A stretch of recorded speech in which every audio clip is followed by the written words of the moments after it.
Boa noite, Vladimir. Tá me ouvindo?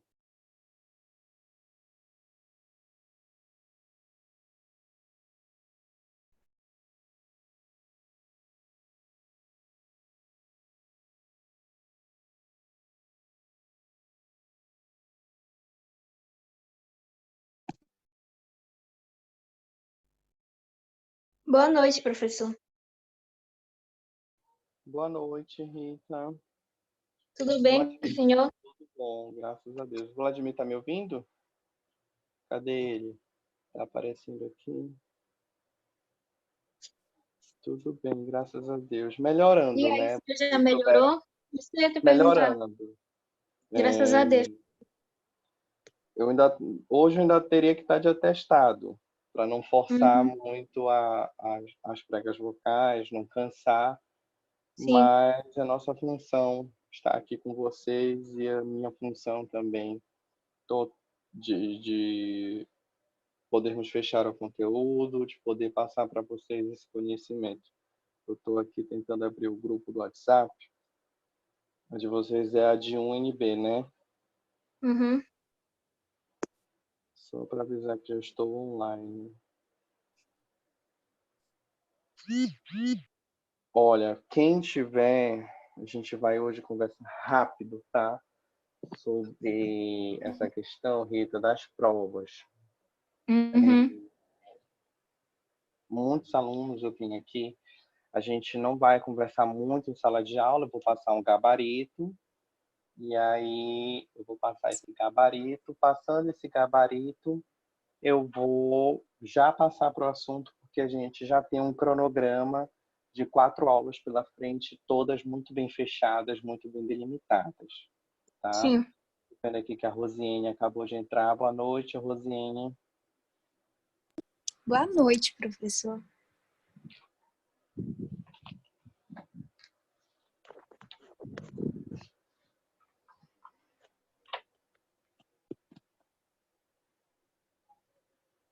Olha, Rosiane, gostei da sua nota, viu? Ai, professor, quanto foi? Tu não vistes mulher lá na Professor, porque plataforma, não? eu não acredito nessa plataforma. Tava mudando a nota de todo mundo. Não, tu Verdade. tiraste 9,5. Na plataforma tá 9. Eu fiquei super... Rosiane Rodrigues Santos Oi? Tá 9 na plataforma. é O meu do 9,5. Carlito tava 10 e tá 7 agora. Ele me deu 10 na plataforma, tá 7. Pensou, gente, Qual eu é tô a muito... tua? Rita de Cássia, né? Isso. Rita, tu tiraste 9,5 também. Pois é, tá 9 na plataforma. Pois é, E o meu, vocês... Oh, Ah, tu apareceu? Tu aparecestes? Como é teu nome? Erasmo. Gente, eu vou pedir desculpa porque às vezes ainda dá um pouquinho de tosse no professor de vocês, ainda dá um pouco de falta de ar, tá? Entendo. Erasmo, tu tá com 9,5, tá? Também. Na Olha, plataforma também tá 9. Ah, mano. Pois é, então a gente vai conversar, como eu tava falando agora para as meninas, muito rápido. Ó, eu quero a câmera de vocês ligada, tá? Porque tem gente que bota aqui, que aparece Ai, e vai professor, tô num embora. estado que não dá. Não, não tem problema. Só bota, liga ou deixa assim só o rosto. Não precisa, porque eu preciso ver que vocês estão em sala de aula, tá? Tá, peraí. Professor, eu tô pelo computador e o computador não tem câmera. Tá bom. Mas então, eu vou ficar fazendo pergunta para ti para saber se tu tá na sala de aula. Então, como eu estava falando agora há pouco, a gente vai fazer muito rápido essas questões de conversar sobre a prova. Tá? Eu vou passar um gabarito, eu vou dizer mais ou menos o que vocês erraram, que vocês se equivocaram. Muita gente se confundiu. Deixa eu ver. Deixa eu dar 19 horas para eu poder começar. Mas muita gente se confundiu nos termos, não prestou atenção. Gente, nós demos 3 semanas para vocês resolverem isso. Teve uma semana que eu liberei vocês, uma outra semana nós ficamos aqui num plantão de dúvidas, tá? Para qualquer dúvida que vocês tivessem a respeito do trabalho, a gente pudesse esclarecer. E mesmo assim, que eu percebi foram equívocos muito presentes nos trabalhos de vocês e que a gente precisa corrigir isso ao longo do tempo, tá? Conforme a maturação acadêmica de vocês, a gente vai precisar estar ali fazendo esses ajustes que são necessários, tá? Já são 19 horas, tá? Eu vou iniciar a correção da temática da prova. Deixa eu só abrir aqui para mim. Deixa eu... E aí... Pessoal, você já me viu, já posso desativar minha câmera? Não, amada, fique aí. Pare de graça. Ai, eu vou acessar, professor, aqui o e-mail para me ver com a resposta que o senhor vai falar para eu poder corrigir minha prova. Não, mas é porque vai ficar gravado, não te preocupe. Eu vou falando e aí a gente vai... Tem desculpa, mana. Não tem desculpa. Tá Vocês muito. vão ficar na aula. Professor, Oi. já vai dar aula. Vou corrigir prova. Eu gostaria de tirar uma dúvida com o senhor. É um tempinho só. Diga, fale. É uma pergunta, acho que é bem simples. Quando eu estava estudando os primeiros artigos, tem tipo... Danilo, não tô te vendo. Na última aula tu tava aparecendo. Calma, peraí, é que eu tô sem camisa. E sem camisa de novo. Não tem problema. Olha, meu Deus. Olha! Meu Jesus coroado. Tá, mano. A quarentena tá aflorando um pouco os hormônios das pessoas, tá um eu acho. negócio assim horrível. Tá melhor? Cadê? Não tô te vendo. Ah, tá. Sim. Tipo, tem um casal, né? Aí um dos cônjuges, tipo, desaparece por um tempo. Aí tem todo aquele processo de escolher o responsável pelos bens, correto? Só que eu quero entender, tipo, aconteceu tudo, um dos interessados, né, que foi lá, o juiz ficou tudo certinho, tudo legal. Só que depois de um tempo, essa pessoa que tivesse aparece. Que sumiu, aparece. O efeito dos bens é retroativo, retroástico? A gente vai estudar isso quando a gente for compreender os efeitos da ausência. Quais são, onde eu posso decretar uma ausência provisória, uma sucessão provisória, uma sucessão definitiva. Se vai ser uma sucessão com ou sem declaração de ausência, quanto tempo precisa da pessoa ausente. Se ela voltar, o código vai determinar o que vai acontecer a depender de cada prazo. Então, se ela voltar a menos de 10 anos, acontece alguma coisa. Se ela voltar com mais de 10 anos, acontece outra coisa. Então, tudo isso a gente vai analisar, tá? Já te antecipando a tua resposta, isso vai depender muito do tipo de ausência que foi estabelecido. Se foi do tipo de sucessão que foi aberta, perdão. Se foi uma sucessão com declaração de ausência, uma sucessão sem declaração de ausência, se foi aberta a sucessão provisória, se essa sucessão provisória se converteu em uma sucessão definitiva, e a partir de quanto tempo da sucessão definitiva foi que ele voltou. Então, eu preciso desses dados, por isso que mais lá na frente eu quero que tu guarde esse exemplo, porque mais lá na frente nós vamos estudar isso, e aí eu posso te responder, e tu vais ter repertório teórico para poder entender o Instituto da Sucessão e o Instituto da Ausência. Tá bom? Eu só não vou te responder neste exato momento, porque eu não quero te confundir, porque a gente precisa manter uma linha de raciocínio dentro do direito civil, principalmente o direito civil 1, para a gente compreender vida, o que acontece vida, morte e o que acontece morte. Tá? A gente compreendendo esses fenômenos, a gente vai conseguir analisá-los de forma melhor. Mas aí eu já te digo, e já te dando uma quase resposta, que a gente precisa saber se foi uma sucessão que foi com declaração de ausência, sem declaração de ausência, se ela é uma sucessão provisória ou definitiva, a partir de quanto tempo foi que esse homem voltou da decretação da sucessão definitiva, né? Então, aí tu já vai buscando esses dados para formular melhor a tua pergunta e aí tu poder compreender os institutos. Tá bom, Danilo? Esclarecido? Sim. Vamos lá, gente. Abram aí aqui. Entrega das 7 questões. Primeira questão objetiva. Segundo o Código Civil vigente, os direitos da personalidade atrelam-se aos direitos fundamentais e são vistos como herança da Revolução Francesa, que pregou ideais de liberdade, igualdade e fraternidade. Neste tocante, assinale a alternativa correta sobre esses direitos.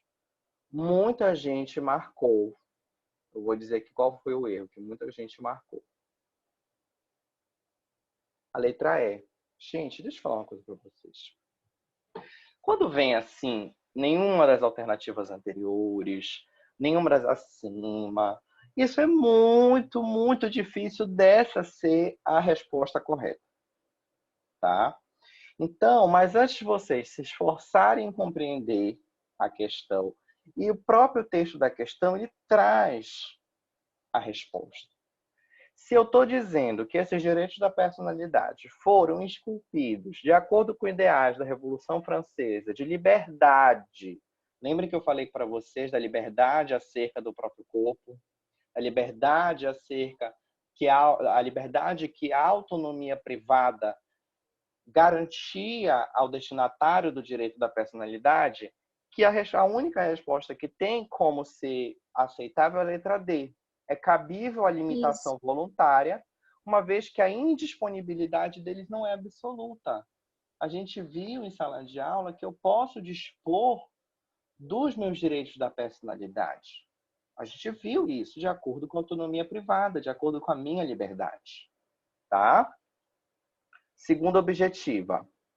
Prestem bem atenção no texto da questão. Eu acho que teve gente que não entendeu e marcou que estava certo. Mas vamos lá. Marcou essa questão equivocadamente. O Código Civil de 2002, ao contrário do Código Civil de 1916, mesmo que, então eu já faço aí uma ideia antagônica, isso aqui é língua portuguesa, tá?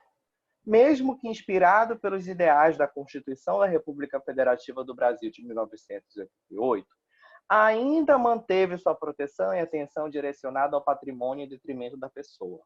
Eu estou falando de qual código aqui, nessa questão? De 2002 ou de 1916?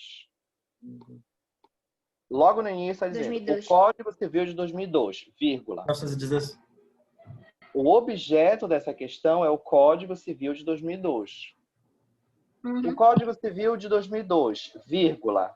Aí eu vou dizer o que tem dentro desse Código Civil de 2002. A contrário do 16, mesmo inspirado pelos ideais da Constituição, ainda manteve sua proteção e atenção direcionada ao patrimônio em detrimento da pessoa? Não. Então, Não. essa afirmativa, ela está o quê? Errada. Tá? O Código Civil de 2002, ele, ao contrário, sim, do 16, não manteve essa proteção direcionada a patrimônio em detrimento da pessoa. E sim, o inverso. Colocou a pessoa como centro e o patrimônio como questões satélites, como questões que gravitam em torno dessa pessoa, desse centro. Tá? Meu celular não para de chegar mensagem, que o vídeo da reunião do Bolsonaro foi divulgado. Pois é, professor. Menina, está uma confusão. Eu tô doida pra ver o bom de jantar o Bolsonaro. Eu já até parei de assistir o vídeo, que eu não estava mais aguentando. Então, com a minha própria saúde mental, eu parei. Vamos lá. Essa questão aqui foi o primeiro trabalho de vocês. Naquele primeiro dia de aula, foi a terceira questão. Tá? A respeito de travestis e transgêneros, em ação direta de inconstitucionalidade, com fundamento, entre outros, não precisava você entender o que é uma ação direta de inconstitucionalidade. Tá? Com fundamento em uma ação em ação direta de inconstitucionalidade, com fundamento, entre outros, nos princípios da dignidade humana, da honra. Eu peço que vocês desativem o microfone. Da honra, e da imagem, o Supremo Tribunal Federal decidiu que... Gente, só tem uma alternativa. B. Ambos, independentemente de cirurgia de transgenitalização ou de realização de tratamentos hormonais ou patologizantes, têm o direito à alteração de prenome e de gênero diretamente no registro civil. Isso nós trabalhamos, nosso primeiro trabalho, que foi a dignidade das pessoas trans. Tá? Que a gente explicou justamente essa ausência de condição. Tá? Só coloquem aí o microfone de vocês no mudo, por favor. Tá? Danilo, o teu tá aberto. Só dar uma olhada aqui quem tá aberto. Pronto, desativei o som de todos. Tá aqui. Voltamos, tá? Aí vamos lá. Aí nós trabalhamos dentro de sala de aula o início e o fim da vida, tá? E no fim da vida, a gente começou na quarta questão a seguinte afirmação. Analise as seguintes proposições sobre o fim da personalidade da pessoa natural e marque a alternativa correta, tá? Muita gente nessa questão, eu não sei o que foi que aconteceu. Eu estou aqui com o bloco de notas de vocês e realmente as notas elas foram muito boas. Eu fiquei muito satisfeito. Nós tivemos 10, nós tivemos muito 9,5, 9, 8,5. Eu fiquei muito satisfeito. Mas erros que são que a gente percebe que não houve uma leitura cuidadosa da questão, tá? A gente vai ler de forma bem cuidadosa essa questão. A retirada pós-morte, que aqui está no latim pós-mortem, de tecidos, órgãos ou parte do corpo humano destinados a transplante ou tratamento, deverá ser precedida de diagnóstico de morte encefálica. Para aí. Nós não conversamos na nossa aula sobre o início da vida, as teorias concepcionistas e natalistas, em que eu expliquei para vocês que a teoria que está sendo mais adotada hoje em dia é a teoria em que se fecha o tronco neural e a gente tem uma atividade cerebral. Por via de consequência, a morte é a parada dessa atividade cerebral. É o cessar dessa atividade cerebral. Então, até aqui a questão está correta.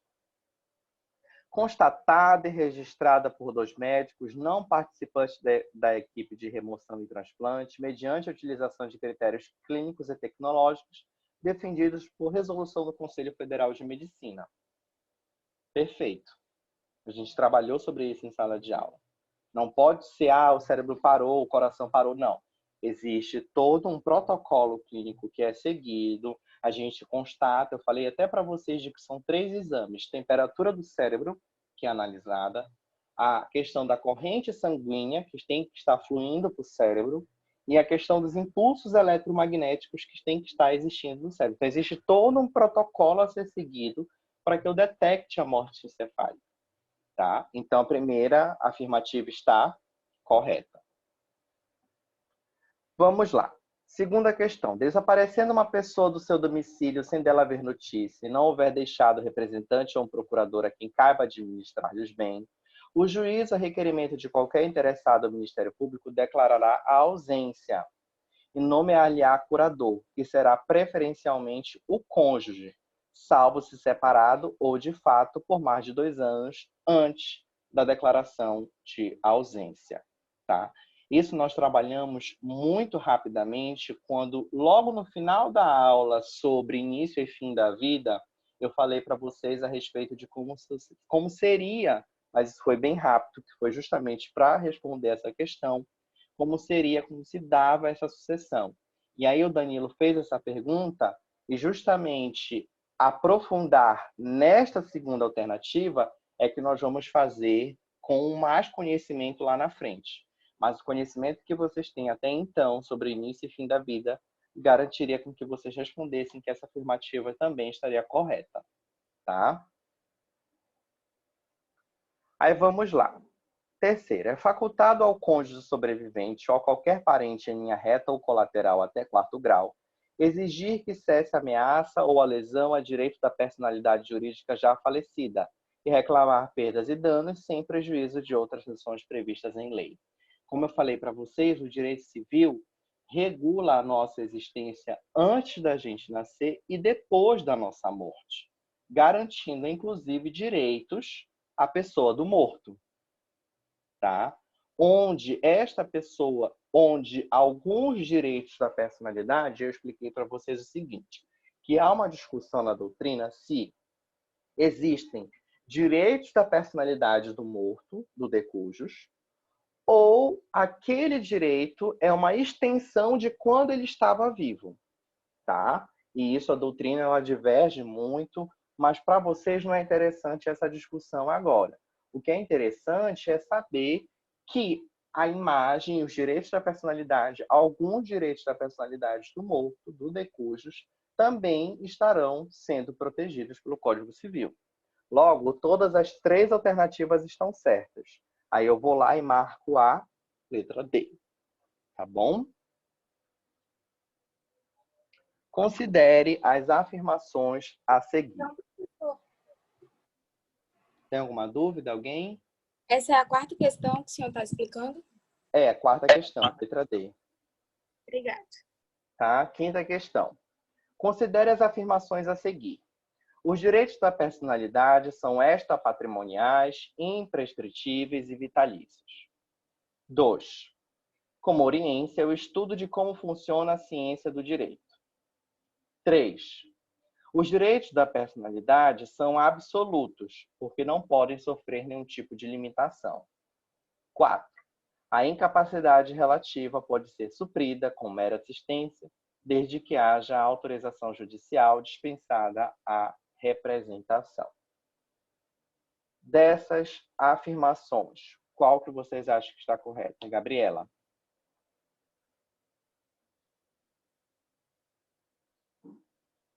A primeira. As 3 estão corretas? Tu acha que é a letra A? As 3 estão corretas? Não, perdão. É a letra D e a qual das D. alternativas que eu acho que é correta é a primeira. Tá, apenas uma é a correta e a correta que você acredita que é a letra D. Vamos lá, gente. Como oriência, é o estudo de como funciona a ciência do direito? Não. Tá? Não. Isso daí vocês viram, vocês estão vendo em IED. Tá? Os direitos da personalidade são absolutos? Eu nem leio o restante da afirmativa, para economizar tempo. Os direitos da personalidade são absolutos? A gente já viu que não.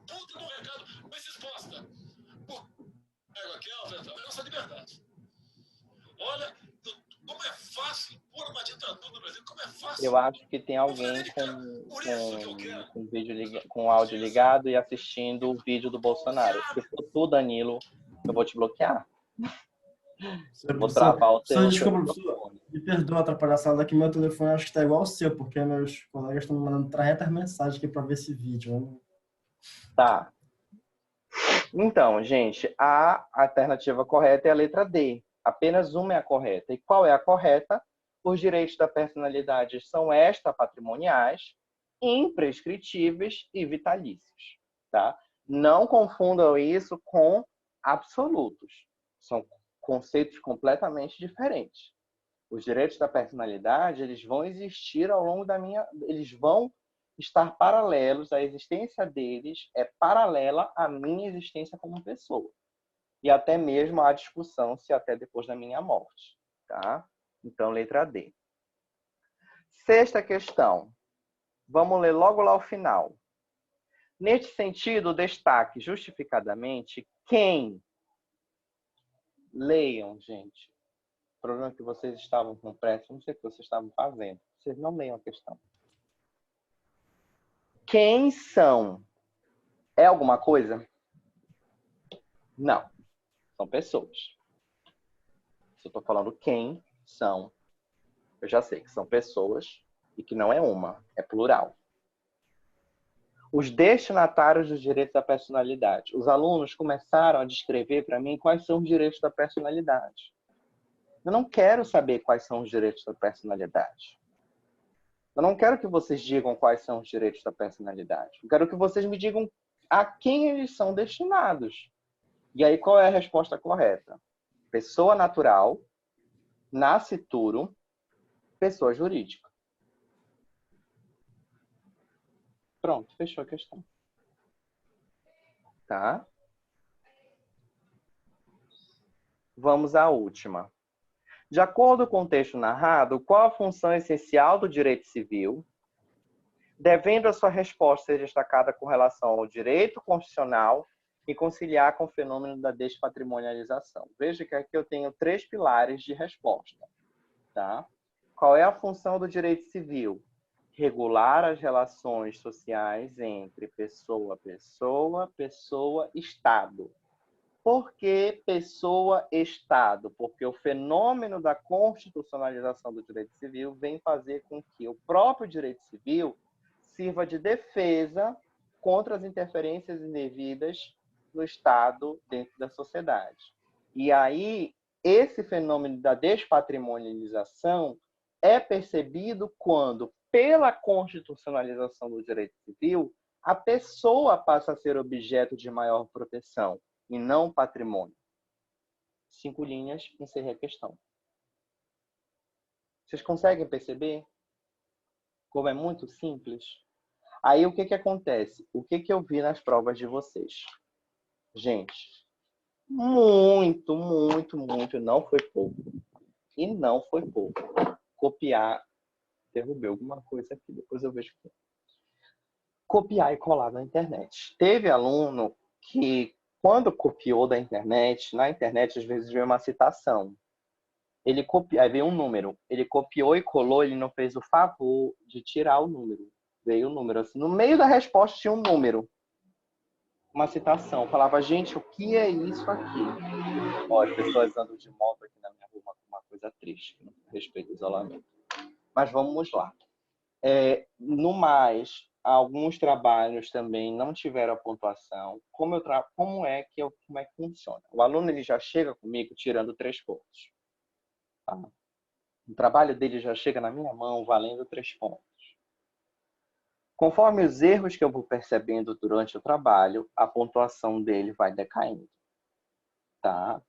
Então, margem, isso vocês aprenderam desde assim, ensino médio, que a gente tem que seguir uma margenzinha para poder escrever. Não deixar o final do parágrafo todo torto. Tá? Se você for citar alguém, pelo menos se você... Pessoal, não sei citar, mas pelo menos fala, olha, no livro tal, o autor tal diz isso. Não, teve gente que pegou... Teve gente não falando de vocês, tá? E vocês não têm capacidade de escrever. Mas a gente, na docência, a gente sabe qual é o nível de repertório de palavras jurídicas, de vocábulos jurídicos que o aluno ele vai aprendendo durante o semestre. Então, assim, teve um aluno que respondeu assim, os influxos da personalidade, não sei o que. Eu falei, gente, não. Isso aqui não é dele.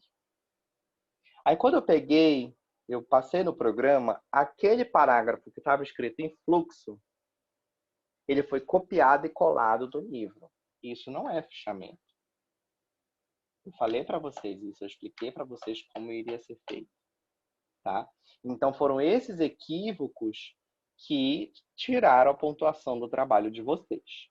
Tá bom? Para quem não tirou a totalidade da pontuação. Deixa eu só ver quantos trabalhos tiraram a totalidade logo. 1, 2, 3, 4, 5, 6, 7, 8, 9, 10, 11. 11 trabalhos de uma turma de 69 alunos. 11 trabalhos só tiraram a pontuação total. O resto tudo foi 2,5 para baixo, tá? Justamente por causa dessas questões, dessas dificuldades de vocês saberem lidar com as informações. E, gente, o professor, ele sabe de onde você tirou aquilo. Ele não passa uma atividade para você do nada, da cabeça dele. Ele sabe onde você vai procurar. Ele sabe qual é a forma que você vai escrever. Então, tinha gente que falava que a maternidade era uma dádiva. Aí tu ia lá no livro do Anderson, o Anderson dizendo que as pessoas falavam que a maternidade era uma dádiva. Sendo que de uma turma de 69 alunos, 40 falaram que maternidade é uma dádiva. Como assim? Entendeu? Tudo bem que todos nós possuímos ali uma linha de pensamento semelhante, mas não igual. E até a forma da frase era igual. Sujeito, verbo, predicado. Sujeito, verbo, predicado. Sujeito, verbo, predicado. O aluno se deu o trabalho de fazer uma inversão, botar um predicado, um verbo e sujeito. Ele não fez isso. Então, quando o professor percebe isso, ele não tem como mudar a pontuação máxima do trabalho. Muitos alunos, sim, tiraram a nota máxima no trabalho, porque a gente percebeu que ele leu o livro, compreendeu o que o autor quis dizer e foi dizendo com as palavras dele. Não precisaria ser palavras muito técnicas, muito rebuscadas, porque vocês são alunos de primeiro semestre, você não tem essa obrigação. E o professor sabe disso. Então, o aluno que tirou 3, professor, mas ele não falou tão bonito quanto eu. Por que eu tirei 2,5? Porque essa palavra que você escreveu, ela não é sua. Ou você escreveu ela copiando do livro para cá. Trasladando essa informação sem ao menos referenciar.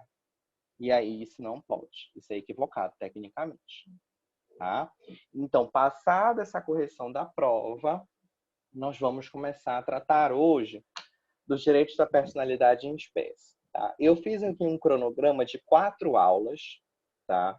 E eu peço que vocês anotem aí porque nós já estamos indo para o final da nossa disciplina. Graças a Deus, nosso primeiro bimestre a gente avançou muito, tá? E eu acho que vocês sentiram esse avanço, em que pese a gente tenha passado por esses momentos de dificuldade na pandemia, né? Mas a gente conseguiu avançar, então nós vamos ter mais 4 aulas, 4 sextas-feiras, de terminar com nossa ementa. Nós vamos terminar toda a nossa ementa. Todo o nosso projeto, nosso curso, ele está dentro do planejado, tá? Então, na aula de hoje, nós vamos trabalhar os direitos da personalidade em espécie, 22/5. Na aula do dia 29, nós vamos trabalhar capacidade civil. E aí vocês não precisam correr para anotar, porque essa aula aqui no meu tablet está constando como gravando. Então, vocês podem ver lá depois. Capacidade civil, a gente vai trabalhar teoria das incapacidades, incapacidade relativa e incapacidade absoluta. Isso no dia 29. Tá? Já no dia 5/6, nós vamos trabalhar ausência, curadoria e sucessão. Não falta, Danilo, essa aula do dia 5, viu? É justamente nessa aula que a gente vai trabalhar ausência, curadoria e sucessão. Beleza. E no dia 12 de junho, nós vamos trabalhar pessoas jurídicas, associações, fundações e domicílio. Então, se vocês forem pegar, vocês vão ver que está a nossa ementa toda aqui dentro. Tá bom? Até aqui, nesse primeiro momento, nós temos alguma dúvida? Podem ficar à vontade. Pessoa jurídica. Pessoas jurídicas, associações, fundações e domicílio.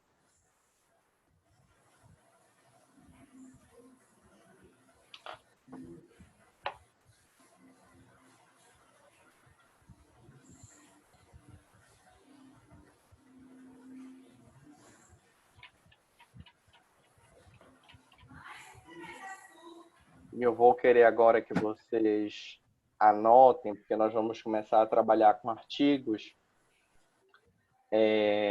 da Constituição. Então, é interessante a gente discorrer sobre isso. Tanto do Código Civil quanto da Constituição.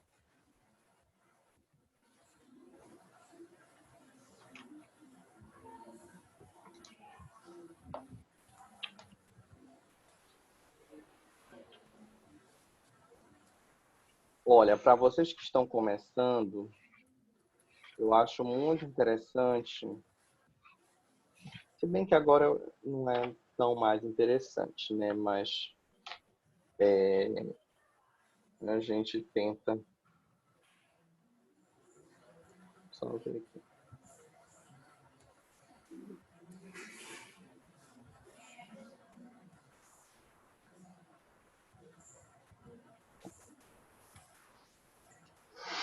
Acho muito interessante esse autor. É outro autor também muito bom, tá? Não, ele é o mesmo, né? O do Anderson Schreiber. Qual é o do direito da personalidade? Não é do professor Anderson? O Anderson Sim, tem esse professor. aqui também, olha. Sou super fã do Anderson. Manual de Direito Civil, tá? Ele vem todo o direito civil aqui dentro.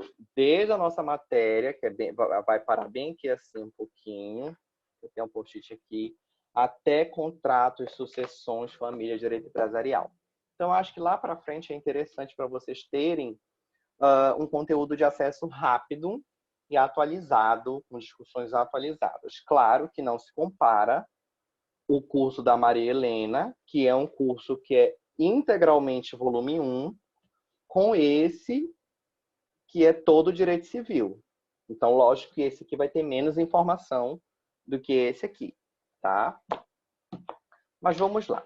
Hoje nós vamos trabalhar 5 direitos da personalidade. São direitos da personalidade que eu compreendo que são mais interessantes de serem trabalhados neste momento, tá? Que são os direitos ao próprio corpo, são os direitos ao próprio corpo, nome, imagem, honra e privacidade, tá? Porque esses direitos da personalidade, eles são os que mais a gente costuma trabalhar. Primeiro, porque são os que mais caem em prova, tá? E aqui eu não posso deixar de trazer para vocês um coeficiente de o que os concursos cobram, tá? Em que pese eu seja completamente averso a que a academia, a que a faculdade, ela se dobre aos concursos públicos, tá? Mas, enfim, é uma realidade.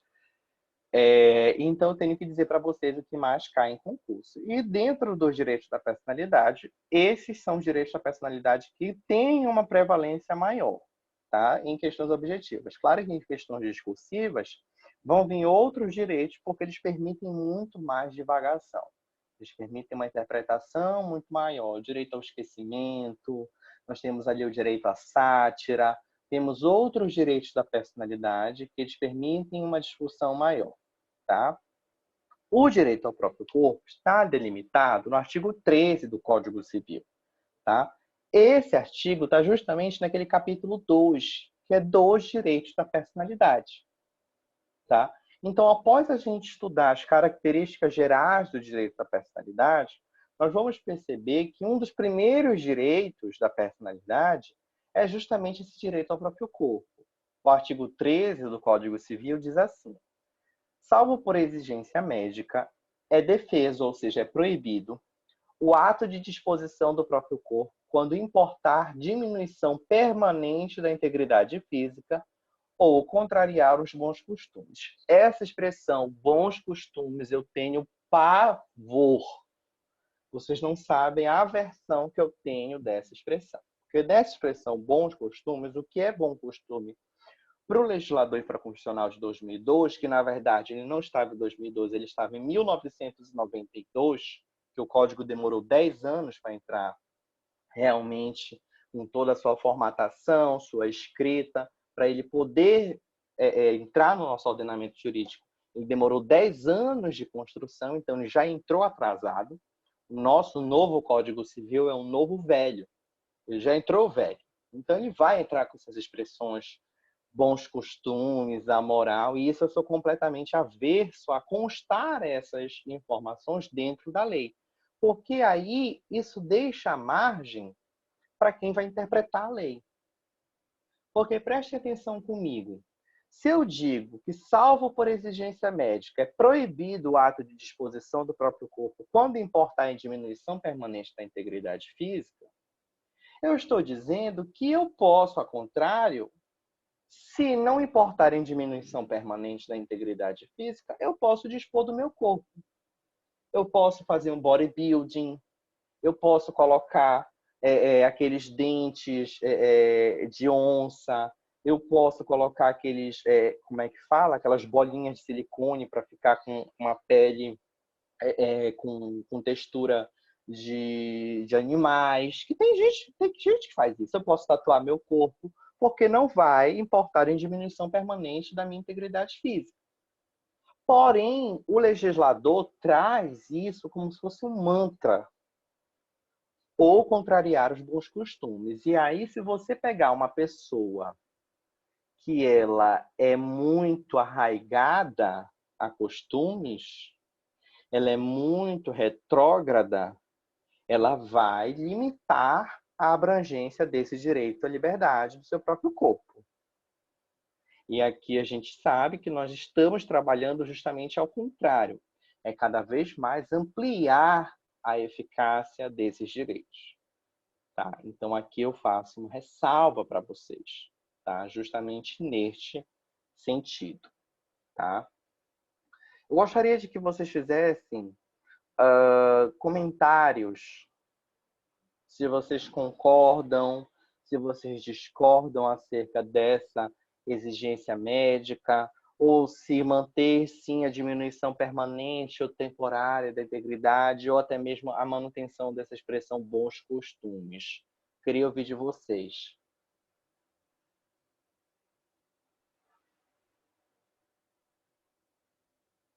Senão, vou começar a chamar. Bora, cadê o povo que tá tudo com a câmera desligada? Anderson. Fala, Anderson. Oi, professor. Vai. Não, sobre essa liberdade ao próprio corpo, né? Eu concordo com o que o senhor falou mesmo, né? Essa questão de costumes aí é muito retrógrada. E cada vez mais, né, as pessoas, elas têm que ter essa liberdade ao próprio corpo. Até porque, né, a sociedade vai evoluindo. É isso que eu tenho a falar. Entendi.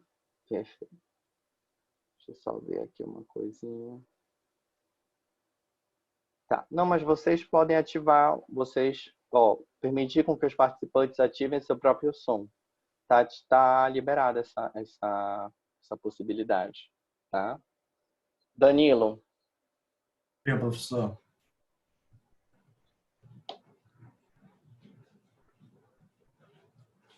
O que tu acha do artigo 13? Considerações, críticas, vamos pensar aqui um pouquinho no direito civil.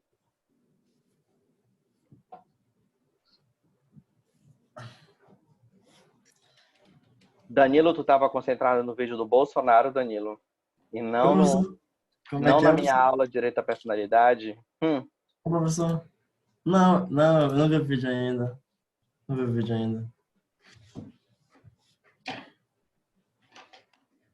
Rosiane, justifica para o Danilo por quê? Vai, Rosi. A gente precisa compreender a lei de forma a expandir esses direitos da personalidade e não criar situações limitadoras da existência deles. Teu microfone está desligado, Rosiane. Calma, professor. Calma que eu não consegui raciocinar ainda direito. Eu tô tentando Vamos ler o artigo 13 de novo? Se o senhor puder ler, eu agradeço. Vamos ler de novo. Porque tá... Salvo por exigência médica, é defeso, ou seja, proibido, o ato de disposição do próprio corpo quando importar diminuição permanente da integridade física ou contrariar os bons costumes. Explica para o Danilo o porquê que esse artigo hoje ele incomoda muito a nossa temática dentro dos direitos da personalidade. Professor, eu acredito que quando o artigo, né, o artigo 13 menciona essa parte dos bons costumes, o que pode ser um bom costume para mim, para o Danilo, ou até mesmo para o legislador, pode não ser é um termo muito... A gente já sabe que o nosso código ele já veio velho, né? Demorou muito, já apareceu aí com 10 anos depois. São alguns termos que faz com que a gente pense, de fato, se o que é bom costume para mim pode ser para o outro, a mesma linha de raciocínio, a gente vai conseguir interligar as coisas. Eu acho que seria isso. Não consigo entender direito. Tá, mas aí tu estás explicando, como eu falei, tu estás explicando para o Danilo. Então, é justamente isso que eu quero saber. Danilo, tu compreendeste? Compreendi, sim. E quais são suas considerações agora a fazer? Eu acredito que esses direitos devam ser ampliados, sim, porque como a Rosiane falou e como o Anderson falou, deixar uma coisa muito subjetiva a essa palavra bons costumes no artigo 13. Eu acredito que não deveria nem ter essa palavra no artigo 13, porque como foi mencionado, 10 anos atrás foram processos muito diferentes, costumes que eram praticados há 10 anos atrás são muito diferentes do que hoje. Nós evoluímos muito em relação aos costumes devido a fatores da globalização, na internet e tudo mais, então muitas coisas mudou. Muitas coisas. Os jovens estão com uma mente um pouco mais avançada que há 10 anos atrás, quando foi criado o Código Civil. Então, eu acredito que eu não concordo que esse termo esteja aí porque é uma coisa assim, muito subjetiva. Como a Rosiane Existe falou, uma margem muito maior de interpretação para quem for abordar esse artigo a depender do caso concreto, né? E essa margem muito grande de interpretação, ora ela é conveniente, ora ela é perigosa, tá? Quando é que ela é conveniente? Quando eu tenho uma margem maior de interpretação para albergar direitos, para agregar direitos, para agregar o maior número de pessoas beneficiárias. Agora, quando é que ela se torna perigosa? Quando essa margem de interpretação limita direitos. Ou seja, eu estou garantindo direitos, mas sob uma margem de interpretação limitadora. E isso é muito perigoso. Tá? E é interessante a gente destacar que daqui a 2 anos, em 2022, o código, cronologicamente, ele faz 20 anos. Né? Só que, se eu for analisar ele principiologicamente, ele faz 30 anos. Então, a gente consegue perceber que nós estamos com uma lei com pensamento de 30 anos. Certamente, as relações traçadas há 30 anos não são as mesmas relações que hoje. As demandas sociais que existiam há 30 anos não são as mesmas demandas de hoje. E isso a lei, ela tem que garantir, ela tem que estar atenta. Anderson, diga, Anderson. Professor, só para contribuir com o que os colegas falaram aí Fique à e com o vontade. que o senhor está falando, esse código, na verdade, até hoje, com muitas assim, até hoje, muitas pessoas, ao meu ver, pelo que eu vejo nas notícias, redes sociais, e até pessoalmente, muitas pessoas, eu acho que até hoje concordam com esse tipo de, com esse artigo do código. Porque até hoje a gente pode perceber que muitas pessoas têm essa mente retrógrada. Principalmente citando aqui, não que eu tenha um lado político e nada, não estou querendo dizer isso, mas Mas já citando as falando do pessoas que são... Bolsonaro, sim. Sim, citando as pessoas que votaram nele e mesmo com os erros dele ainda são fanáticos a ele, né? E tipo assim, com esses pensamentos, como é que eu posso dizer, de conservadorismo, sabe? Aí eu acho que tem muitas pessoas que ainda assim ainda se familiarizam com esse artigo desse código, sabe? Ainda não evoluíram Anderson, intelecto. se eu fosse te falar aqui o quanto que as pessoas flertam com o autoritarismo, com o legalismo, isso é uma coisa que é incabível, inconcebível dentro do direito civil. Só passar um senhor abençoado aqui. E aí, isso é inconcebível dentro de uma sistemática civilista, porque se eu digo, isso fere até mesmo a compreensão da existência do direito civil. Porque, veja só, o direito civil ele existe para quê? O direito em si, não só o civil, mas o direito ele existe para quê? É para regular a relação entre as pessoas, ou até mesmo entre pessoas e Estado? Só que quando eu abro margem para esse tipo de pessoa que faz esse tipo de interpretação restritiva, ela chega a restringir até mesmo os destinatários de certos direitos. Quer dizer que para um eu tenho direito ao devido processo legal. Para outro, não. O Estado pode fazer o que ele quiser até te prender. Porque eu não gosto de ti, então eu quero te ver preso. Para isso, o Estado tem que passar por cima de qualquer direito. Para um, o Poder Judiciário pode impedir a nomeação de uma pessoa, no caso aqui aberto, nós estamos na academia, eu tenho essa liberdade para falar. Para um, o STF podia impedir a nomeação do Lula porque era uma nomeação que iria afrontar os princípios da moralidade, da legalidade, ali do artigo 37 da Constituição. Para outros, a indicação do ramagem não pode ser interferida pelo STF. Como assim? Entendeu? Vale para um e não vale para o outro. Então, essa concepção, ela atinge até a própria existência do direito. E aqui, quando eu trabalho essas expressões bons costumes, moral, essas questões subjetivas, eu atinjo a existência do direito civil. Porque a existência do direito civil são para todas as pessoas, seja ela pessoa natural, pessoa jurídica ou nascituro. Então, eu não posso dizer que para a pessoa estar dentro do bom costume, a ela é assegurado esse direito da personalidade. Já a pessoa que está fora do bom costume, não. Mas quem é que vai fazer essa análise do que é bom costume ou do que não é? É o juiz?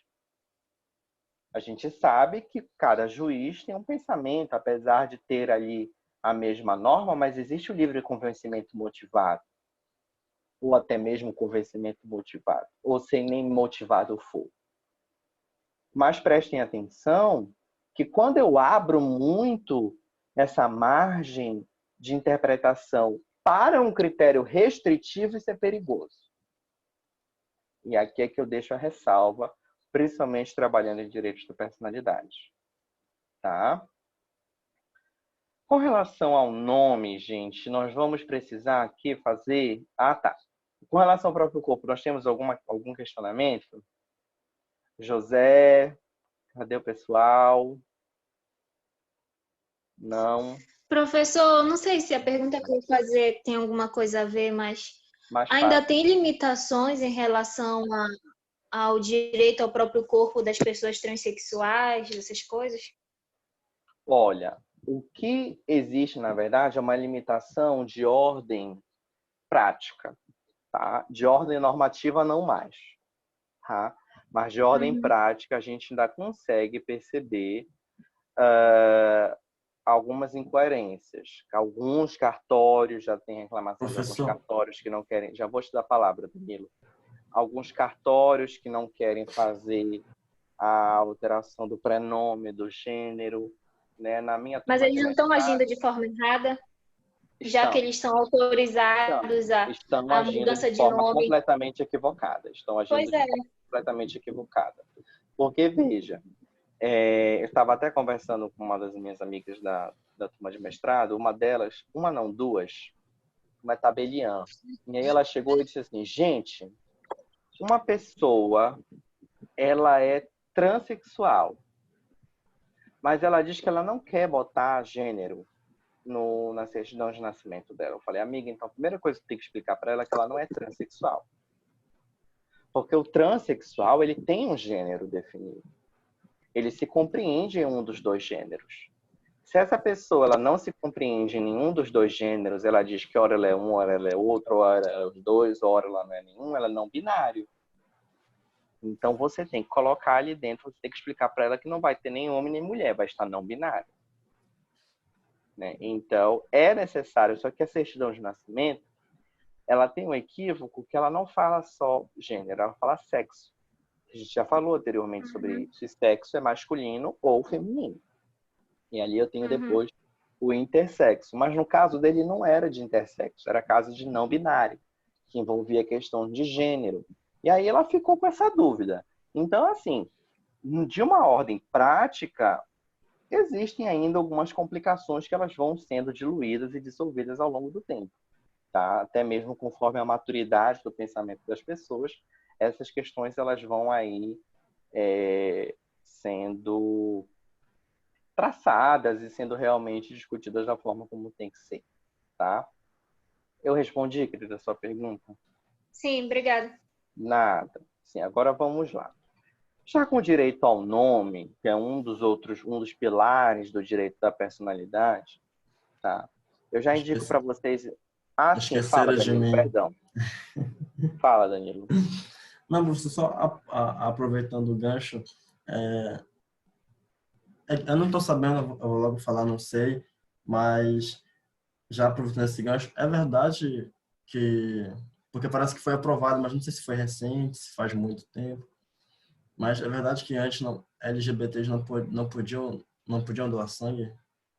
Sim, nós tivemos uma vitória muito grande no Tribunal Pois Federal. é, porque Tá, eu nós tivemos achei uma coisa absurda. Uma vitória muito grande no Supremo Tribunal Federal. Inclusive, eu tenho um artigo escrito e publicado numa revista sobre isso, um artigo científico falando sobre a inconstitucionalidade dessa proibição de vedação de sangue. E aí, veja só, que a inconstitucionalidade ela é muito objetiva. Ela não fala de uma população LGBTQIA+, ela não fala no geral. Ela fala que homens que mantêm relações sexuais com outros homens não podem doar sangue.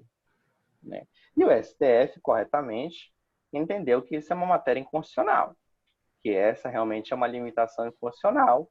Então, fazendo ali o controle de constitucionalidade que a gente vai estudar mais lá na frente, comparando esse ato, que é um ato infraconstitucional, com a Constituição esculpida de princípios de igualdade, liberdade e não discriminação, compreendeu que essa limitação ela era, assim, que afrontava a Constituição, ela era inconstitucional e, portanto, deveria ser retirada do ordenamento jurídico. Né? Então, até essa decisão do STF, homens que mantinham relações sexuais com outros homens, eles não podiam doar sangue. Entendeu? E aí essa decisão ela vai ser publicada, ela vai ser transitada e julgada, e a partir daí ela vai produzir os seus efeitos no ordenamento jurídico, derrubando essa limitação, e aí a partir daí, neste momento, homens que mantêm relações sexuais com outros homens podem doar sangue. Até porque, veja só, antes do seu sangue ser doado, se ele passar pelo procedimento de transfusão, há uma série de procedimentos técnicos para isso. Sim. Tá? Há uma série de exames que são feitos de coagulação, exames de doenças virais, exames de tudo quanto é tipo, o seu sangue ser transplantado. E ele não é transplantado dessa forma como ele sai de você. O sangue ele vai ser dividido em hemácias, plaquetas, plasma, ele vai ser dividido, ele não é inserido da forma como ele sai, tá? Ele passa por uma filtragem, ele passa por toda uma análise. Então, não é compreensível, e agora nós estamos, a partir de 2021, entrando tecnicamente no século XXI, não é compreensível que hoje haja esse tipo de discriminação, né? Com certeza. Diga, Isso só pelo fato de um homem manter relações com outro homem, eles não podiam. Sim. Só pelo simples fato, a lei ela não trazia nenhuma outra possibilidade, se comprovação de utilização de preservativos, prévio exame de DSTs, qualquer coisa. Professor, a lei ela só dizia, não pode doar. Diga. eu não sei se o que eu vou estar falando pode ter relação ou não, mas isso aí é desde um processo conservador de antigamente, tipo, tem um filme, eu vi uma vez, é um filme que se passa em 1973, eu acho, Assistam 76. esse filme, já que o Logo Danilo do falou início de filme, da... assistam esse filme, Filadélfia. Filadélfia. Assistam esse filme, Eu não sei Filadélfia. se o que eu vou falar tem relação a tudo isso Diga. agora do ordenamento jurídico. Espero que tenha relação, porque tem um filme, não sei se você já viu logo na descoberta da doença da AIDS, quando ela foi descoberta.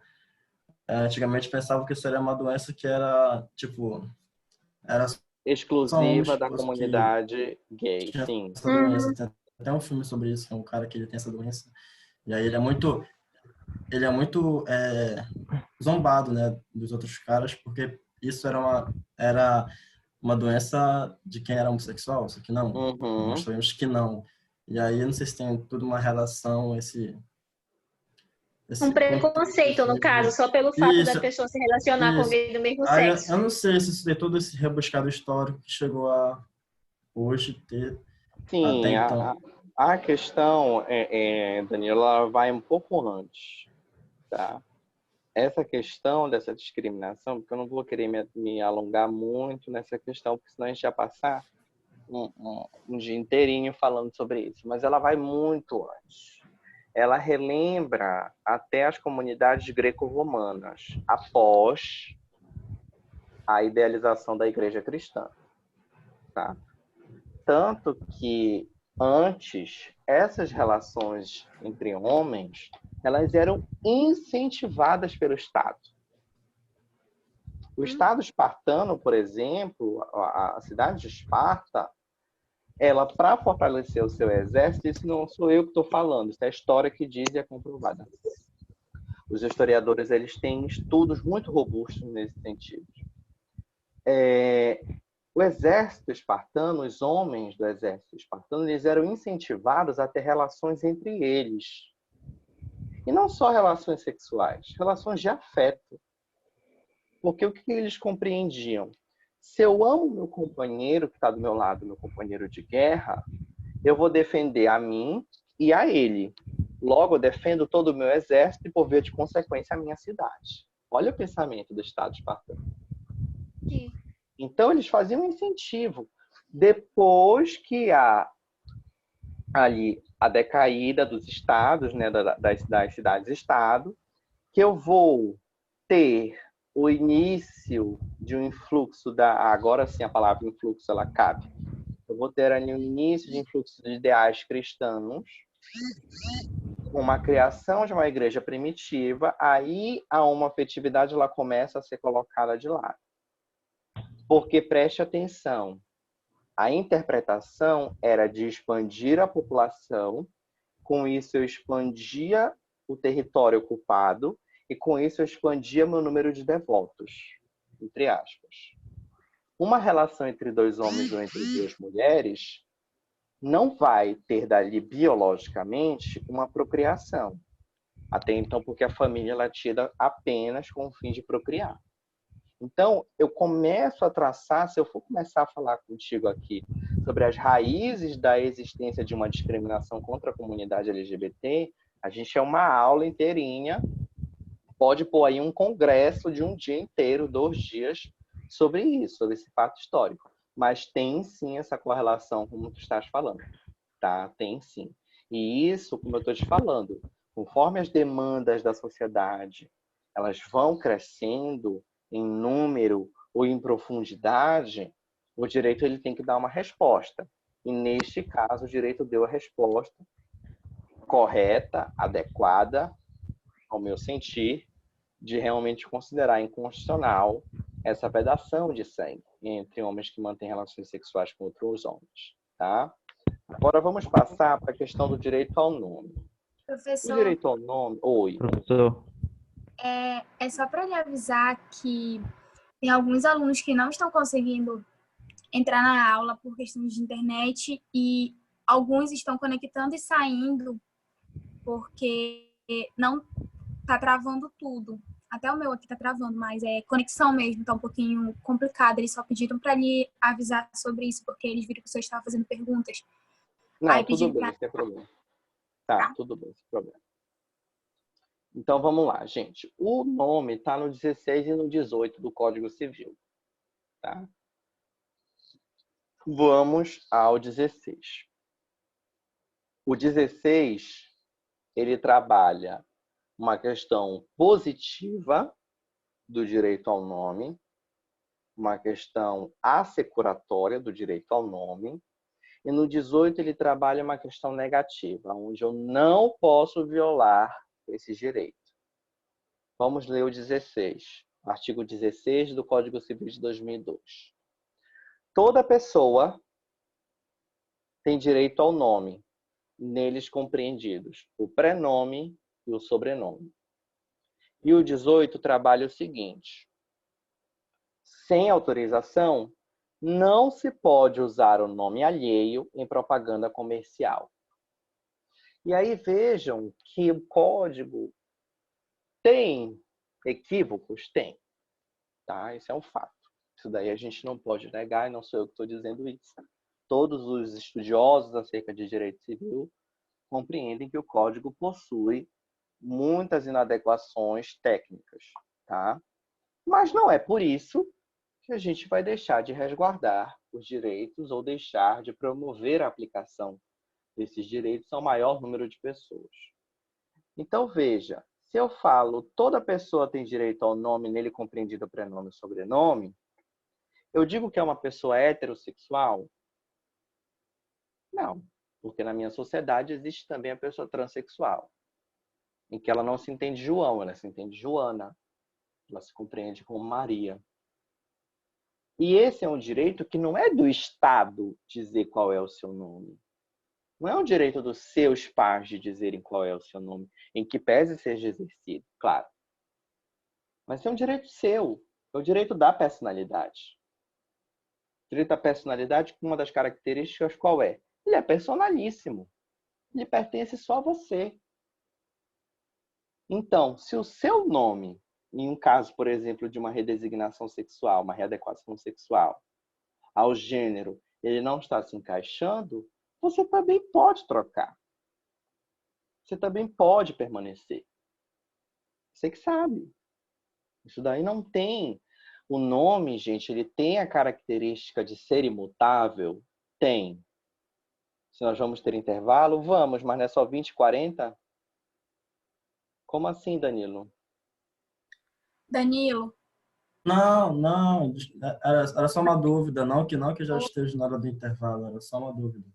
Desculpa. vai ter aula do professor, daí a gente vai ter um intervalo e depois a gente vai ter aula da professora Conce. O professor não vai levar direto porque não é só ele hoje. Tem outra aula. Não sou só eu. Isso. Tá? Desliga a câmera e lanche. Tá bom. Vamos lá. Então, percebam o seguinte, que o nome ele tem a característica da imutabilidade, tem até mesmo para poder dar segurança nas relações entre as pessoas, essas relações interpessoais. Mas essa característica da imutabilidade, ela pode ser relativizada também quando eu estiver ali encontrando um óbice ao pleno exercício desse direito, até mesmo próprio da personalidade. Tá? E aí eu faço questão de que vocês anotem a 6.015, a Lei 6.015 de 31 de dezembro de 1973.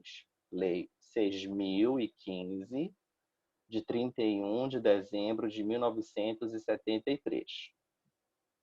Essa Lei 6.015, ela vai tratar acerca do registro público, tá?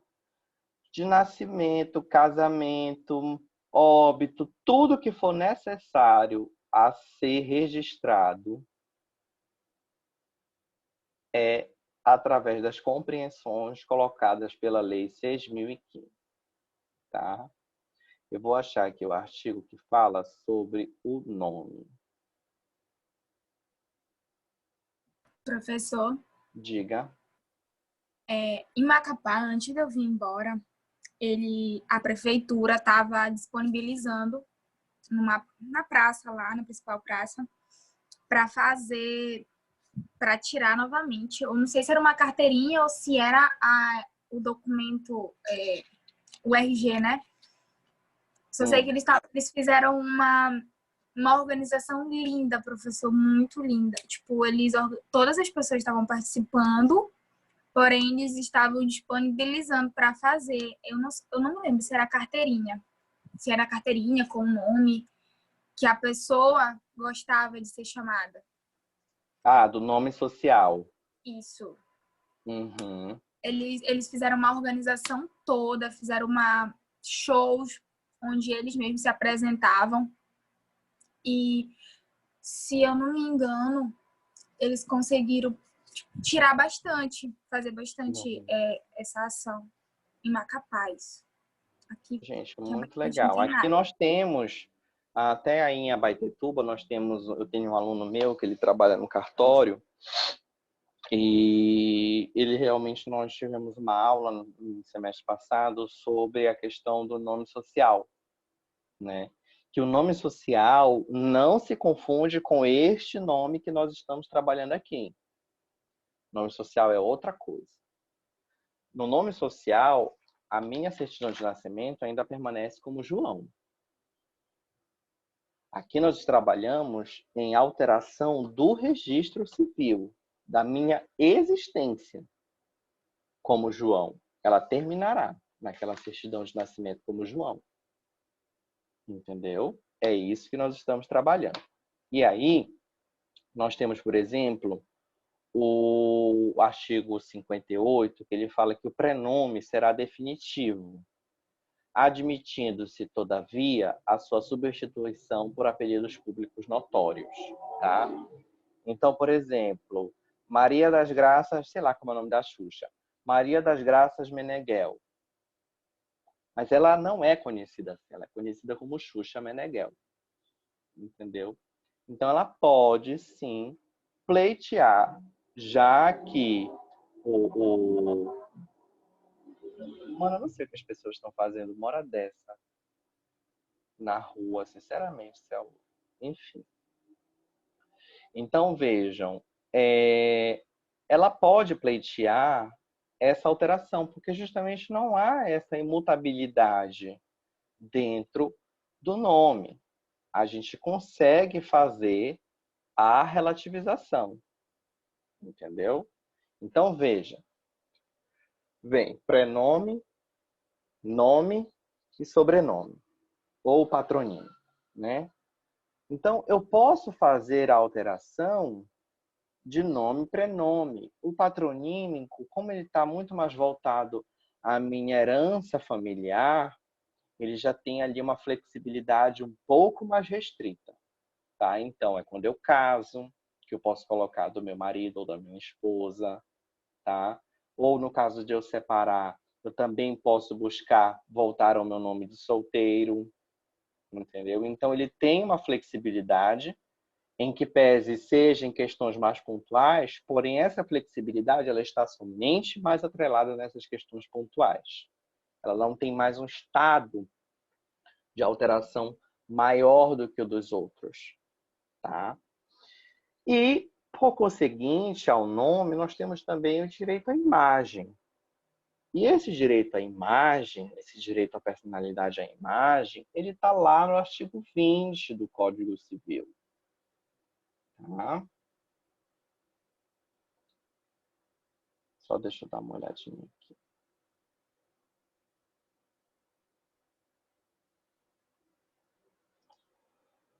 Tanto no 20 do Código Civil, quanto no artigo 5º, inciso 10. Deixa eu abrir aqui minha Constituição. Repita, por favor, professor. Artigo 5º, inciso 10. Professor, E o artigo 20 do Código Civil. Diga, eu fiquei com Gabriela. uma dúvida. Então, no caso dos trans, eles usam o nome deles como, por exemplo, João e quer usar Maria. Mas na certidão de nascimento continua João. É isso? Não, na certidão de nascimento vai ser Maria. Vai ser Se ele Maria. no caso fizer dos alteração do nome, se ele fizer alteração do nome, vai ser Maria. Agora, se nada impede dele fazer apenas a questão do nome social. Aí na certidão de nascimento permanece João, mas ele tem uma outra documentação como Maria. Tá Entendeu? bom. E uma pessoa que não seja trans, que queira fazer a mudança de nome social, ela pode? Não. Isso daí é um caso que se discute muito na doutrina. Só mesmo o que se compreende é quando esse nome ele traz um conteúdo vexatório para aquela pessoa. Entendeu? Vamos aqui supor que a pessoa coloca assim, Joãozinho da Quebrada de Oliveira.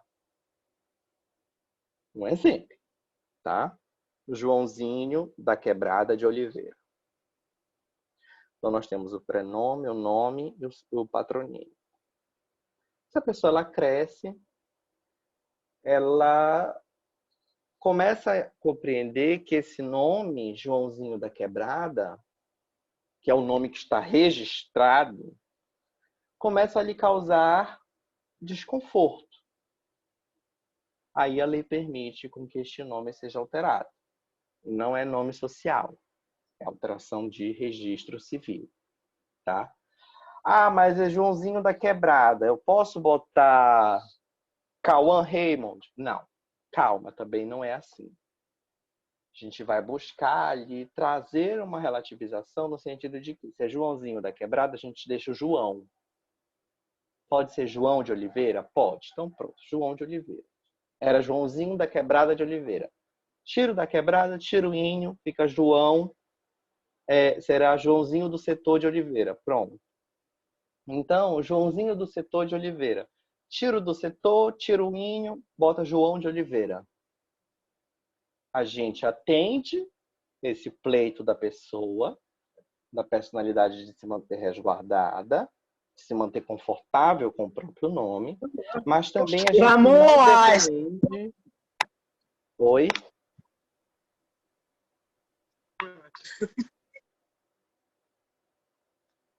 Deixa eu ver aqui.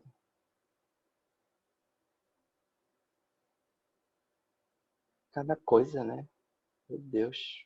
Esse Alisson, acho que tem uns 5 anos de idade na mente. Tu é doido? Já vou escroteando aqui no WhatsApp. Peraí. Tá, então, gente, é isso. Tá? Com relação à imagem, nós temos essa proteção, que, como eu falei para vocês, ou a legislação ela trabalha uma proteção positiva, ou ela trabalha uma proteção negativa. O que é uma proteção negativa? Uma proteção contra a violação. E no caso da imagem, nós não temos uma proteção muito perceptível no âmbito do asseguramento desse direito à imagem. Nós temos uma proteção contra a violação do direito à imagem. Entendeu? Por exemplo, no artigo 5º, inciso 10º da Constituição, ele coloca assim, o inciso 10. São invioláveis a intimidade, a vida privada, a honra e a imagem das pessoas. Ele aqui não assegura diretamente o direito à imagem. Ele só me diz que ela é inviolável. E aqui a gente necessita fazer um trabalho exegético, um trabalho hermenêutico, um trabalho de interpretação, para poder compreender que a Constituição não está somente trabalhando em sua literalidade a inviolabilidade da imagem, em si garantindo o próprio direito à imagem, mesmo que não seja violado. Porque senão eu estaria submetendo a proteção do direito à imagem a uma eventual violação, o que também, meu paladar, é inadequado tecnicamente. Tá?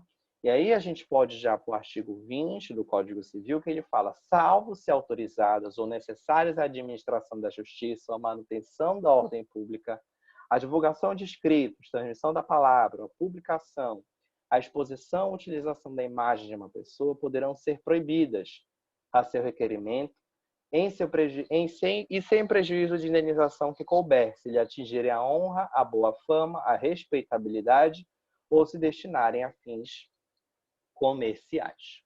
Tá? Então, mais uma vez aqui, o código ele não está trabalhando, ele não está me descrevendo, assim como, por exemplo, olhem como a redação é diferente.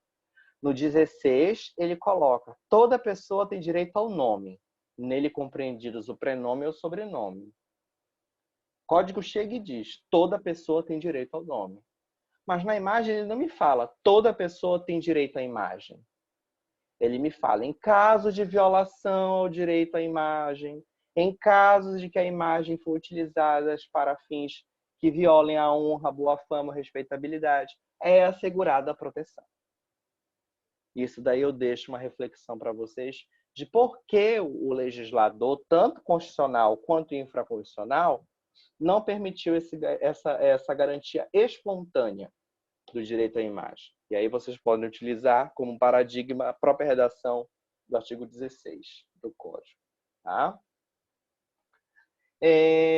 São 20h15, a gente já vai caminhar por os outros dois últimos direitos da personalidade em espécie que nós vamos trabalhar hoje, na aula de hoje. Como eu falei agora, dei mais gente. Na aula do dia 29, nós já programamos as nossas 4 aulas, tá? No início. Hoje nós iniciamos e vamos fechar direitos da personalidade em espécie. E aí eu pensei aqui alguns direitos para a gente comentar. No dia 29, nós vamos trabalhar capacidade civil. E aí nós vamos esmiuçar a teoria das incapacidades, a incapacidade relativa, a incapacidade absoluta. No dia 5 de junho, nós vamos trabalhar ausência, curadoria e sucessão. E no dia 12 de junho, nós vamos trabalhar pessoas jurídicas, associações, fundações e domicílios. Tá? Vamos agora aos 2 últimos direitos da personalidade, porque o último ele vai me contrastar com o direito à imagem. Então, é por isso que eu deixei ele por último. Nós temos o direito à honra, que é assegurado no artigo 17 do Código Civil. Tá? Só que esse direito à honra, ele está ainda atrelado a um direito ao nome. Peraí, deixa eu ver o que me escreveram aqui no chat. Peraí, só ver aqui o que está escrito no chat. Bate-papo. Anderson, eu acho que a aula ela vai ficar disponível em 24 horas. É o tempo que eu subo no YouTube e coloco na plataforma, tá? Eu tenho que esperar o Zoom, não sou eu, às vezes é o Zoom que demora, porque o Zoom ele grava numa nuvem e ele me diz quando essa gravação está disponível para a gente baixar, entendeu? Então, assim que eu recebo a notificação que a gravação está disponível, eu baixo ela, faço o upload no YouTube e jogo o link na plataforma, tá bom? Então, a gente vai só aguardando mesmo a questão da plataforma do Zoom. Então, como eu estava falando agora há pouco para vocês, o direito à honra, ele ainda está atrelado ao nome. Foi só porque eu só falo isso, pela própria redação do artigo 17. O nome da pessoa não pode ser empregado por outra em publicações ou representações que a exponham ao desprezo público, ainda quando não haja intenção difamatória. Então, aí a gente pode dizer, poxa, mas eu não estou também assegurando, professor, o direito à honra. Eu estou assegurando uma eventual violação a um outro direito, que é o direito ao nome. Como que daí eu posso compreender que isso é proteção à honra? E esse é o trabalho do jurista, é de compreender e fazer uma interpretação tanto de forma axiológica quanto de uma forma teleológica. Porque qual é a intenção do artigo ao dizer que eu não posso expor o nome da pessoa ao desprezo público? É isso que me faz, são essas perguntas, muitas vezes, que nos movem dentro do direito e não as respostas. Então, quando eu vou procurar as perguntas de por que o legislador fez isso e procurar buscar nessas respostas uma interpretação axiológica, uma interpretação com princípios, uma interpretação baseada na Constituição, eu vou entender que esses direitos estão intimamente ligados. E levar uma pessoa a desprezo público, ainda que não haja essa intenção difamatória, vai atingir o patrimônio da honra daquela pessoa. Mas a lei, infelizmente, limitou como caminho para essa intenção difamatória a exposição do nome. Mas pode ser, por exemplo, uma exposição de uma imagem, alterar a honra de uma pessoa, a exposição de alguns dados, e aí depois a gente vai estudar um pouquinho aqui a Lei Geral de Proteção de Dados. Então, eu quero que vocês façam essas reflexões. Porque, vejam, não basta apenas o código dizer que o nome da pessoa não pode ser empregado por outrem, ainda quando não haja intenção. O código tem que assegurar não somente a reparação em caso de violação, mas ele tem que assegurar diretamente essa interpretação. Eu tenho que ter uma interpretação que assegure diretamente esse direito da personalidade. E essa interpretação eu só vou conseguir na doutrina e na jurisprudência. Tá? Professor, Diga, quem está falando? Rita, ainda há pouco o senhor falou que tem cartório que não aceita fazer a mudança do nome, né? Uhum. Isso tem alguma ligação, fere a honra daquela pessoa que quer mudar o nome, mas o cartório não aceita, por mais que seja errado agir daquela forma? Fere de alguma Não. forma a honra da pessoa? Sim, compreendi. Olha, eu não entendo que fira a honra daquela pessoa. Pode ferir outros direitos da personalidade. Entendeu? Pode ferir o direito à identificação pessoal, por exemplo, que é um outro direito à personalidade. Mas a honra, se eu não alterar o nome daquela pessoa, eu não vou estar causando um desprezo público nela. Eu não vou estar fazendo com que toda a sociedade odeie ela, ou que toda a comunidade com qual ela pertence odeie ela, ou tenha ali algum tipo de sentimento negativo. Entendeu? Entendi. O bem jurídico da honra é justamente este, tá? Então, no caso de uma pessoa que tem, por exemplo, o Joãozinho da Quebrada, que ele não tem autorizada, ele vai no cartório, o cartório diz que não, o tabelionato, o tabelião, o registro civil, ele não vai ser objeto de uma ação porque ele está ferindo a honra do Joãozinho da Quebrada. Entendeu? Ele pode estar ali limitando a eficácia de outros direitos da personalidade. Isso sim. Tá? E por fim, para a gente já ir comentando nesses 18 minutinhos que ainda nos restam, e poder fazer uma boa reflexão sobre esse direito, nossa aula de hoje foi bem intensa, né? A gente teve bastante reflexões, bastante conteúdo. Que bom. Trabalhar o direito da privacidade é algo que hoje, em uma sociedade global, é muito delicado. Porque hoje eu tenho redes sociais, eu tenho a internet das coisas. Hoje todo celular, todo tablet, todo computador tem uma webcam, tem uma câmera frontal, que ela pode ser acessada por terceiros.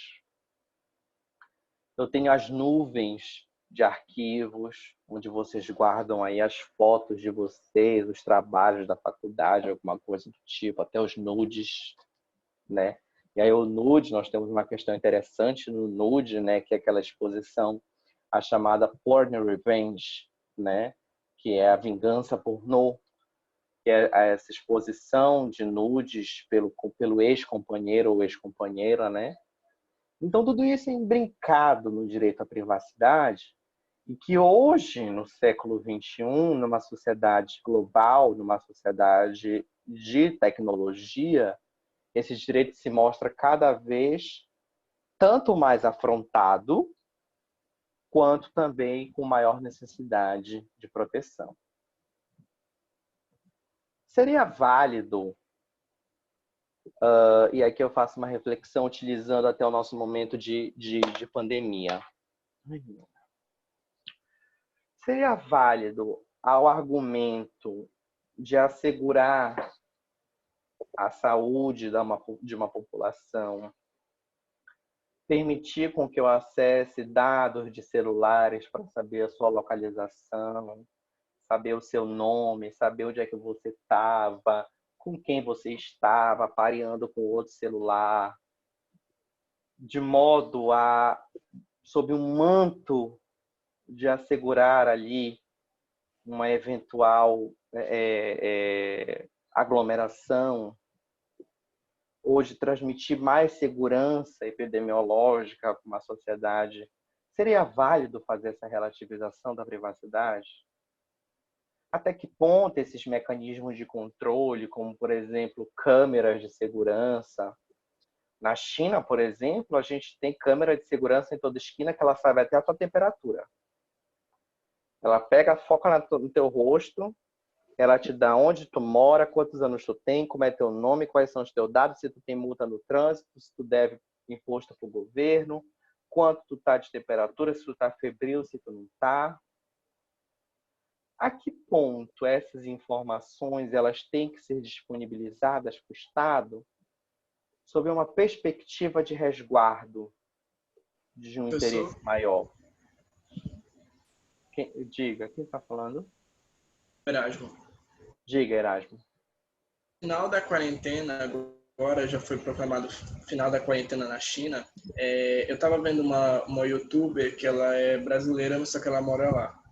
E ela disse que o governo chinês, para eles monitorarem os passos deles, para eles entrarem em qualquer lugar, eles têm que estar com o celular deles e eles têm que instalar um aplicativo. Quando eles instalam esse aplicativo, eles respondem uma série de perguntas. E aí, depois, quando eles querem entrar no lugar, eles apontam a câmera para o QR Code que está no lugar e o aplicativo vai dizer se eles podem ou não podem entrar naquele lugar. E o governo chinês está monitorando todos os passos das pessoas assim. Aí é para sair do prédio, para entrar no prédio da casa, tem que tudo fazer isso. Sabem a hora, o lugar e tudo.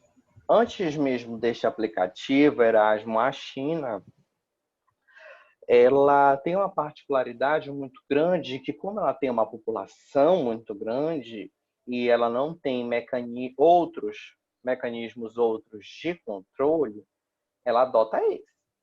É o que ela tem. Ou é o que ela quer adotar. Isso é muito importante. Então, o governo pode ter, por exemplo, o Estado pode ter outras formas de saber? Pode, lógico que pode. Claro, isso é óbvio. Tá? Ele tem outras formas de evitar uma pandemia? Tem, isso é óbvio. Mas as pessoas, a sociedade, hoje, ela tem um fetiche, que é esse fetiche pelo controle. A gente quer ter o controle das coisas. A gente quer ter o controle da nossa vida, a gente quer até mesmo ter o controle da vida do outro. E quando se chega ao poder, e principalmente na figura do Estado, o Estado, aquele monstro que é desenhado por Maquiavel como Leviatã, ele também tem esse desejo, ele também tem esse fetiche pelo controle. Só que do outro lado desse controle, há um direito que é imanente seu, que é a sua privacidade. No momento em que você diz, daqui para cá, o Estado não pode avançar. Daqui para cá, você, até mesmo particular, pessoa, não pode avançar. E é essa briga de saber se é mais para o Estado ou mais próximo de mim que vai delineando os contornos sociais do direito à privacidade. E aí vejam que, por exemplo, como o colega perguntou sobre as fake news, para mim a fake news ela depende muito. A fake news, ela se atingir, por exemplo, se ela lhe imputar um crime, ela tem ofensas, ela tem reflexos criminais. Se ela lhe imputar um desprezo público, ela já tem reflexo na sua honra. Entendeu? Então, as fake news, eu preciso saber qual foi a intenção dessa fake news, da criação dessa fake news. Tá? Agora, se é uma fake news que, por exemplo, divulgou... Eu acho que está tendo um retornozinho. Só deixa eu aqui. Tá. Se essa fake news, por exemplo, ela invade a minha privacidade de modo que ela revele algo que eu não queria, ela não é uma fake news. Ela não é uma notícia falsa. Ela revelou algo que estava dentro da minha privacidade. E aí ela não se encaixaria com fake news, e sim com violação do direito da privacidade. Que a privacidade está lá no 21. A vida privada da pessoa natural é inviolável.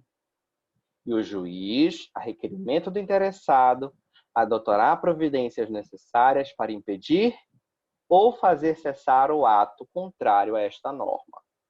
E aqui vocês percebem o seguinte, que nós temos a conjunção de duas técnicas de escrita legislativa. Lá no 16 eu digo, toda pessoa tem direito ao nome. Ou seja, uma técnica positiva. Eu estou dizendo, toda pessoa tem direito ao nome. No segundo artigo, que é o 20, eu digo, salvo os autorizados necessárias, a exposição indevida da imagem cabe a reparação. Então já tem uma questão negativa de violação. No que tange ao 21, ele combina essas técnicas e diz o seguinte, primeira parte, a vida privada da pessoa natural é inviolável. Então ele já declara que aquele direito ele é inviolável. Ele já lhe garante o direito. E trabalha um segundo momento, que é a requerimento do interessado adotará as providências necessárias para impedir ou fazer cessar o ato contrário. O ato que viole a vida privada também é passível de ser coibido pelo poder estatal. Diga, Ana.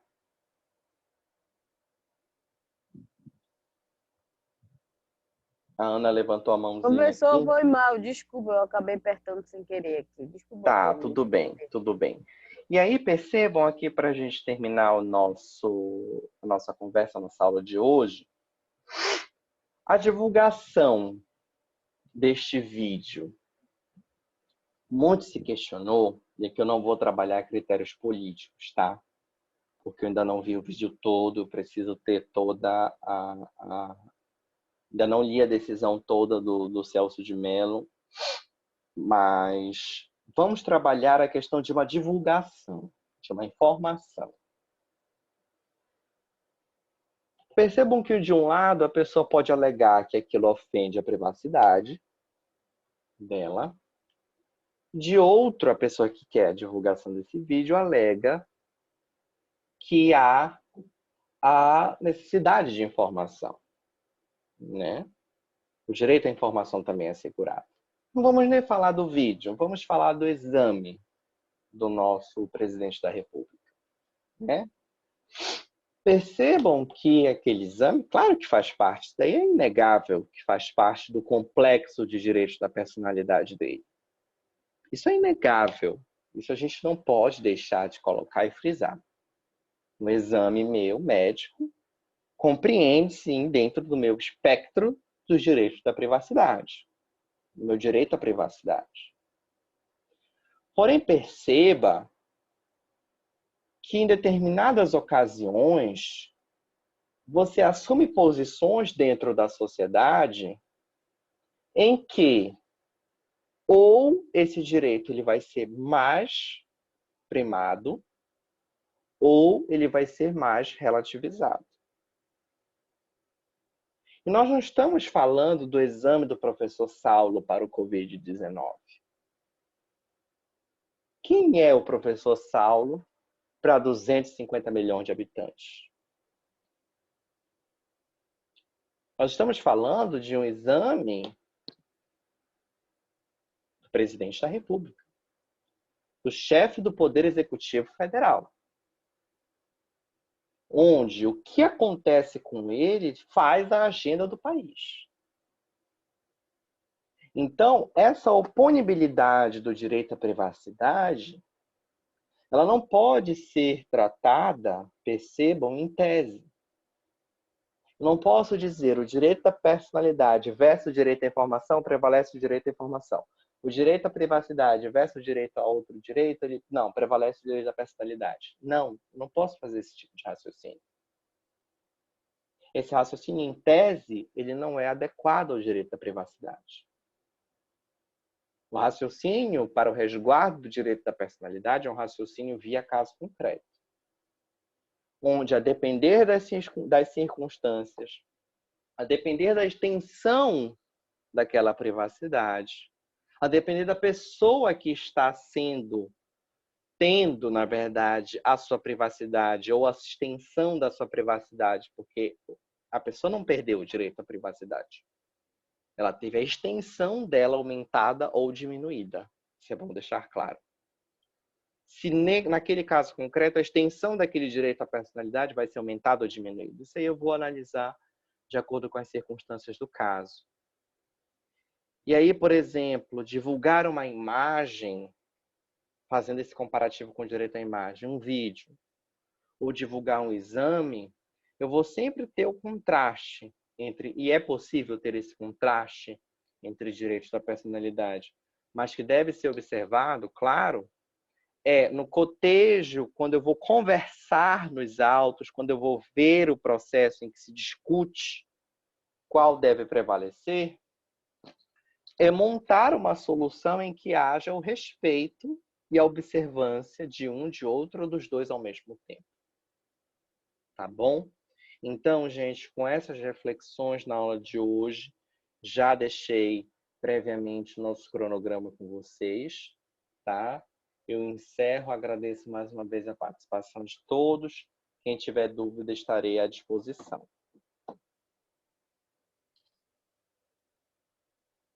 Deixa eu ativar aqui os áudios. Deixa eu ver se tem alguma coisa aqui no chat.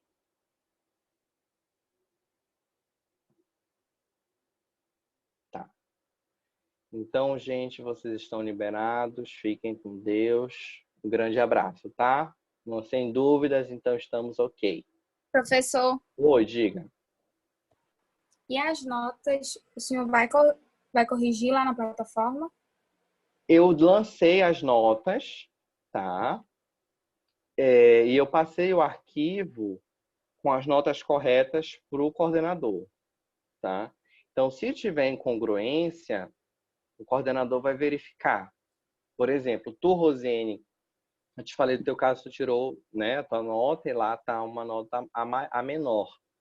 Mas se o aluno vier e ver lá que a nota dele está dissonante, ele verifica com a coordenação, porque a coordenação tem a ficha, tem a planilha toda das notas corretas, tá?